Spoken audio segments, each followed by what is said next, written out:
certificate होननाया जाहैबाय फिगारिनि बे जाहैबाय दाख्लै माने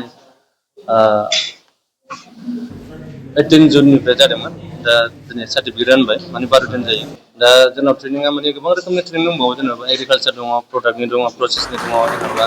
बिउटि पार्लार थाबाय टेलरिं थाबाय बेनि उनाव आरो फिगारि पल्ट्रि एनिमेल हासबेन्डारियाव गोलैजोब्बाय आरो बे जेनेबा ओमफ्राय थाबावबाय नोंनि एग्रिकालचार उद्यमी जेनेबा नार्सारि मेनेजमेन्ट प्लास थाबावबाय मबाइल रिपेयारिं बेफोरनि आरो जेनेबा दा बेफोरखौ माने कर्स हिसाबै माने डिउरेसनफ्राबो आलदा आलदा जायो आरो जेनेबा दा बिउटि पार्लारना 35 टेलरिंना 31 जायो बे रोखोम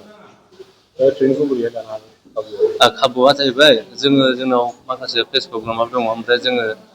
इउटुबावबो जों सम सम हगारो जेनेबा मिडियायावबो हगारनाय जायो बिनि थ्रुयै जों कन्टेक्ट नाम्बार बानायनाय जायो आरो दा कन्टेक्ट नाम्बार खालामनानै बिसोरो फैयो आरो जेनेबा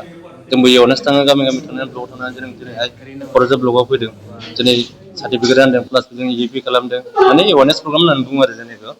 दा बेवहाय जोङो गामि गामियाव थाङो ब्लक वाइस थाङो बे रोखोम आरो बेनिफ्राय जों केन्डिडेटखौ बोखांनाय जायो ओमफ्राय बेवहाय जोंना मोनसे रुल्स दङ क्राइटेरिया दं जों ट्रेनिं लानो थाखाय जेनेबा 18 to 50 इयार्सनि मानसिफ्रा ट्रेनिंखौ मोनगोन आरो ओमफ्राय फरायनाया जाहैबाय क्लास 8 मिनिमाम बे ओमफ्राय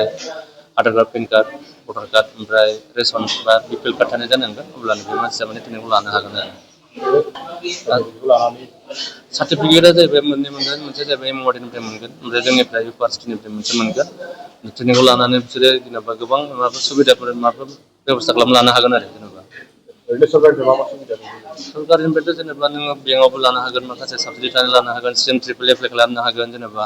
बेफोर आरो सुबिदा बहुद दङ आरो जेनेबा ट्रेनिं लानानै बे सार्टिफिकेट लानानै रानबाय औ दिनै रानबाय दा माबायदि ट्रेनिं लानायनि उनावहाय आंथ' बे बेचआवहाय नुनो मोनदों माने 70-80% खामानिखौ मावनानै जागोन होननानै माने आं बेहाय माने नुनो मोनदों आरो बिसोरखौ माने बिसोरो ओरैबायदि गोसो होनानै ट्रेनिं लादों माने एसेबाबो मिथियो नङा होमबा दा बिसोरनि मार्कसआबो बिराद बुरजा फैदों पार्सेन्टेजआबो दा आं बेखौ निस्सय बेखौ बुंनो हागोन आरो बिसोरो 70-80% मानसिफ्रा माने सेटेल जागोनखौ आरो मानसिफ्रा जानो हागोन नुहुरदों आरो दा सार्टिफिकेट लानानै मा खालामो माबायदि सोलिलाङो जेनेबा ट्रेनिंखौथ' लाबाय औ ट्रेनिंखौ लानानै जोङो ट्रेनिं लाखांनानै सार्टिफिकेट होनानै आरोबाव जोङो 2 बोसोर गाहामसिम जोङो फल' आप खालामनाय जायो एन्ड हल्डिं खालामनाय जायो जोङो माने थांनानै नायो मा रोखोम खालामदों माबा मोनसे प्रब्लेम जादों नामा फाइनान्सियेलि बा माबा मोनसे माबाफोर बा गावनि अमा फिसिनायाव माबा मोनसे बेराम जादों नामा बेफोरबायदिखौबो जों खबर लानाय जायो मानि थाखाय जायाखै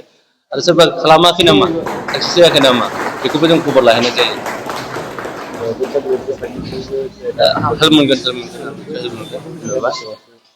गावथ' जों एक्जेक्टलि बुंनो हाया माने मोनसे जेनेबा गाव गावनि एप्लाइ खालामनायनि सायाव थाबाय जेनेबा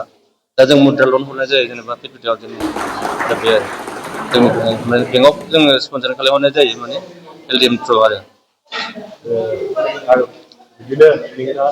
सोलिबाय थागोन नै कामिं माने जोंना ट्रेनिंआ जानानै फिजिकालचारनि दंबावो जेनेबा दा बेनि थाखाय आङो माबा खालामगासिनो दंबावो दा दिनैहाय रेजिस्टार खालामबावदों आरो बे सार्टिफिकेट मोनबा आङो माने कौशलपन्थि मोनसे रेजिस्टार खालामनांगौ जायो जोंनावहाय बेखौ खालामबासो जों ट्रेनिंखौ लानो हायो